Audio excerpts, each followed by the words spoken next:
Nous avons terminé Qoheleth. Ah, sniff. Mais rassurez-vous, on va poursuivre notre série sur les livres sapientiaux. Chic. Et alors là,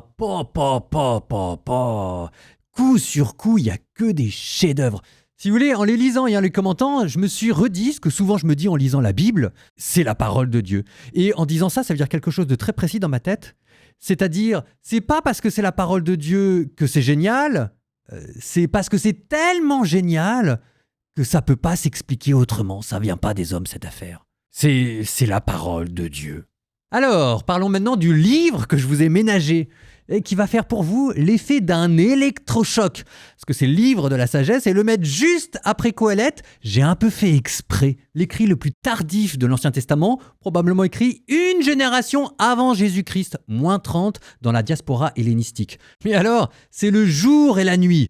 Au niveau du style, Qoheleth était plutôt sobre, écrit en hébreu. Là, vous êtes dans la rhétorique grecque avec des longues périodes. Et sur le fond, Qoheleth, c'était une pensée qui se cherchait, pas dit qu'elle se soit trouvée, tandis que le livre de la sagesse, là, c'est de la philosophie, mais quasiment métaphysique, systématique. Donc ces deux pôles totalement opposés, je me suis dit que ce serait drôle de vous les mettre coup sur coup l'un après l'autre pour faire un petit électrochoc dans votre tête. Ça aussi, c'est une manière saine de lire la Bible. Et vous allez voir, on a changé de monde. Sagesse, chapitres 1 et 2.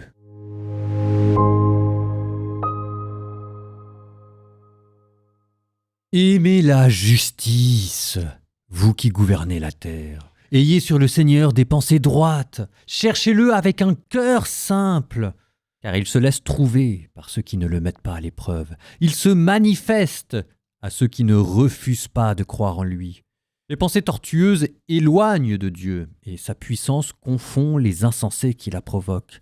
Car la sagesse ne peut entrer dans une âme qui veut le mal, ni habiter dans un corps asservi au péché. L'Esprit Saint, éducateur des hommes, fuit l'hypocrisie.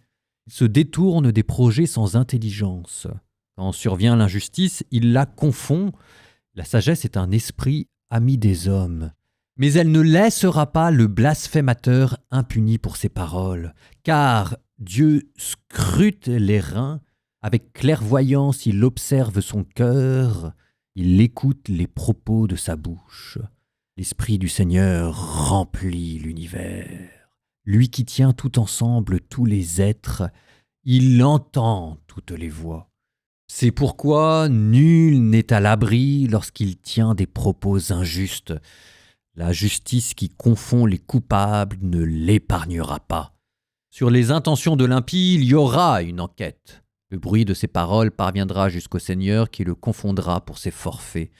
Une oreille attentive écoute tout. Même le murmure des récriminations ne reste pas caché. Gardez-vous donc d'une récrimination inutile et plutôt que de dire du mal, retenez votre langue. Car un propos tenu en cachette ne restera pas sans effet. La bouche qui calomnie détruit l'âme. Ne courez pas après la mort en dévoyant votre vie. N'attirez pas la catastrophe par les œuvres de vos mains. Dieu n'a pas fait la mort. Il ne se réjouit pas de voir mourir les êtres vivants. Il les a tous créés pour qu'ils subsistent. Ce qui naît dans le monde est porteur de vie. On n'y trouve pas de poison qui fasse mourir. La puissance de la mort ne règne pas sur la terre, car c'est la justice qui est immortelle. Pourtant, ce sont les impies qui ont invité la mort, du geste et de la voix, la tenant pour amie. Pour elle, ils se consument. Ils ont fait un pacte avec elle, et ils méritent bien de lui appartenir. Ils ne sont pas dans la vérité lorsqu'ils raisonnent ainsi en eux-mêmes. Notre existence est brève et triste. Rien ne peut guérir l'homme au terme de sa vie. On n'a jamais vu personne revenir du séjour des morts. Nous sommes nés par hasard et après nous serons comme si nous n'avions pas existé. Le souffle de nos narines, c'est de la fumée, et la pensée une étincelle qui jaillit au battement de notre cœur. Si elle s'éteint, le corps s'en ira en cendres, et l'esprit se dissipera comme l'air léger. Avec le temps, notre nom tombera dans l'oubli, et nul ne saura plus ce que nous avons fait.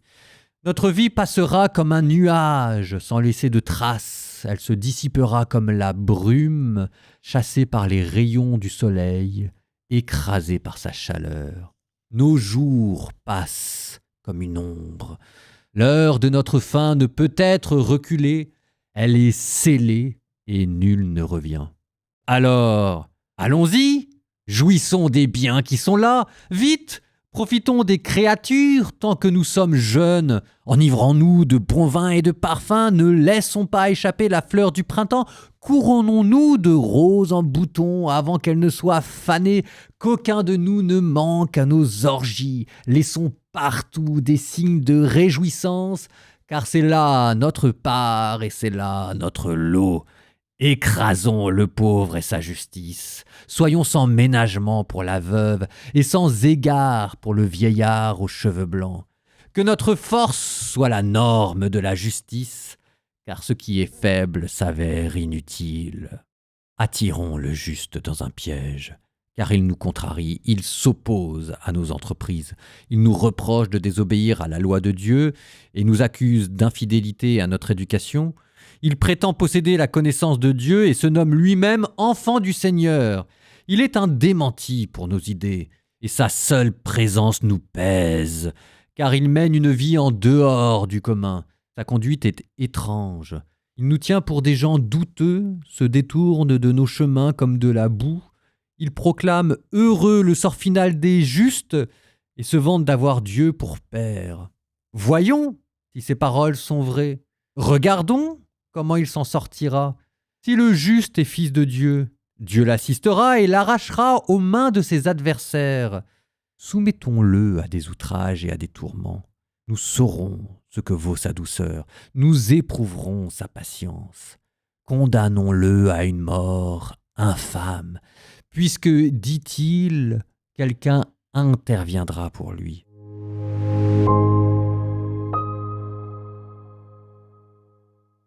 Regardez la première phrase. « Aimez la justice, vous qui gouvernez la terre ». Alors ça n'a l'air de rien, mais c'est déjà un énorme changement. Enfin, vous qui gouvernez la terre, jusqu'à preuve du contraire, vous n'êtes pas roi, vous. Ce livre a la prétention de vous rendre roi, de faire de vous un Salomon. Démocratisation de la sagesse. Et deuxième déplacement, aimez la justice. Normalement, le commencement de la justice dans tous les livres de la Bible, c'est la crainte du Seigneur. Et ici, c'est une vertu, la justice. On a changé de monde. Hein. La justice ici, pour comprendre comment est-ce qu'elle introduit à la sagesse, c'est de dire qu'il y a un ordre dans le monde et que quand on craint Dieu, quand on croit en lui, parce qu'il y a quand même un moment donné, il faut parler de Dieu, et on a remis toute chose d'équerre à sa juste place à l'intérieur de soi-même. C'est ce qu'on appelle la droiture de l'âme. Ce qui donnera aussi le vocabulaire dans le Nouveau Testament de la justification. La justice intérieure que procure la foi, on pourrait presque parler d'un ajustement. C'est comme ça que l'auteur introduit le thème de la sagesse, qui va devenir ici plus qu'une vertu. Ça va devenir quelque chose. Verset 6. La sagesse est un esprit, ami des hommes. Et on va mettre ça en relation avec Dieu, avec ses attributs divins. L'omniscience, un esprit divin qui, immanent à l'univers, scrute toutes choses et qui maintient la cohésion du cosmos. Ça, c'est un petit coup de chapeau vers la philosophie stoïcienne qui parlait d'un logos immanent à l'univers, sauf que là, on la met en rapport avec Dieu. Vous voyez comment est-ce qu'on articule de manière très belle et très propre théologie biblique et philosophie grecque. Jusqu'à ce que, après cette introduction qu'on a vue qui sert comme de captatio benevolentiae, l'auteur donne sa thèse qui va structurer toute sa pensée dans le livre. S'interrogeant sur l'origine de la mort, le livre de la sagesse déclarait « La puissance de la mort ne règne pas sur la terre, car la justice est immortelle. » Boum ! Révolution intellectuelle. Et c'est pour ça que j'ai fait exprès vous mettre le livre de la sagesse après le Qoélète. L'immortalité et la vie après la mort dans le Qoélète, ça n'existait pas. La révélation n'était pas venue jusque-là. Et là maintenant, boum, une génération avant Jésus, la vie après la mort fait enfin son entrée dans le domaine de la réflexion biblique. Et avec en prime quelque chose d'un peu génial, pour bien le comprendre, on peut comparer ça à l'immortalité chez les platoniciens. Pour Platon, l'immortalité est un attribut naturel de l'âme. Les âmes humaines sont immortelles, point à la ligne, c'est comme ça qu'on est. Ici, l'immortalité n'est pas naturelle à l'âme, elle est conditionnée par la justice et elle est accordée en don par Dieu. C'est parce que Dieu voit dans l'âme humaine un interlocuteur qu'elle fonde la dignité de l'âme humaine et que par là, elle lui donne les promesses de la vie éternelle. Ça renverse entièrement les choses. Maintenant qu'on a introduit l'immortalité, regardez ce que devient la mort. Dans Qoheleth, la mort était une impasse. La pensée hébraïque venait buter dessus, elle n'arrivait pas à dépasser cet obstacle. Réponse du livre de la sagesse, c'est pas la faute de Dieu si on doit mourir, c'est la faute des impies et des païens. Verset 16, pourtant les impies ont invité la mort. Du geste et de la voix la tenant pour amie, pour elle, ils se consument. Pour l'auteur, l'impiété, c'est ce qui fait que vous faites alliance avec la mort, mais une mort ici quasiment conçue comme une sorte de divinité à laquelle vous allez donner votre âme, à la manière dont les justes, à travers Abraham et le peuple hébraïque, a voulu faire alliance lui avec la vie et avec Dieu. C'est une manière très étonnante de présenter les choses. Et après, nouvelle partie, maintenant qu'on vous a dit que les impies avaient fait une alliance avec la mort, ce qui est une thèse quand même assez audacieuse, l'auteur vous explique concrètement comment ils ont fait alliance avec la mort. C'est à la deuxième partie sous forme de ce qu'on appelle une prosopée, c'est-à-dire que vous faites parler votre adversaire. Et ici, l'adversaire s'exprime en grec parfait, très poétique. On vous parle des couronnes de roses avant qu'elles ne se fanent. C'est remarquablement fait. On s'aperçoit que l'alliance qu'ils ont fait avec la mort s'est déroulée en plusieurs étapes. Au début, ça commence par une prise de position intellectuelle. On a l'impression d'entendre de l'athéisme moderne. Verset 2, nous sommes nés du hasard. Deuxième étape, de cette manière d'envisager la vie découle, selon l'auteur, une manière de vivre une philosophie pratique. Et au centre de cette philosophie, c'est la recherche de la jouissance. Si la vie humaine c'est ça, autant en profiter au maximum avant de mourir. Petite différence avec Qoheleth qui vous disait de profiter de la vie. Oui, mais Qoheleth, ça s'inscrivait dans un cadre. Le travail humain, la sagesse, la crainte de Dieu. Ici, il n'y a plus de cadre et on voit comment est-ce que tout d'un coup, la pensée impie commence à dérailler. Troisième étape, on passe de la recherche de jouissance, et comme il n'y a plus de cadre moral, à l'exploitation et à l'abus. Et c'est là qu'une autre figure se dresse devant eux, c'est la dernière étape, celle du juste, dont la vie est insupportable parce que sa présence à elle seule constitue un reproche et un démenti sur la vie impie. Ce qui fait que là on passe de l'exploitation à la haine et de la haine à la persécution. Et c'est comme ça que la mort fait son entrée dans le monde. C'est parce que les impies invitent la mort dans le monde pour supprimer le témoignage des justes. Et de fait, dans la Bible, la première personne à mourir, c'est Abel, tué par Caïn.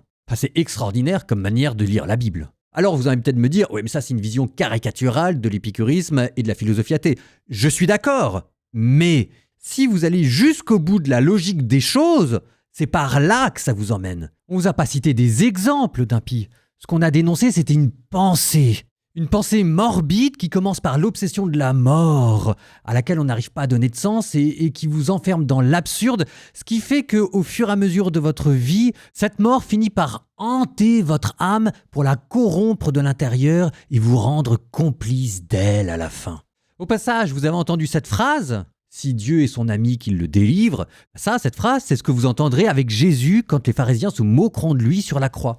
Cette figure du juste persécuté récupère les prophéties d'Isaïe du chant des serviteurs et sera incarnée par Jésus. Au nom du Père et du Fils et du Saint-Esprit, Amen. Seigneur, nous te confions toutes les personnes justes qui souffrent au milieu d'un monde impie. Toutes ces personnes, Dieu sait qu'il y en a, qui pleurent, et dont la simple existence est un reproche adressé au monde vivant.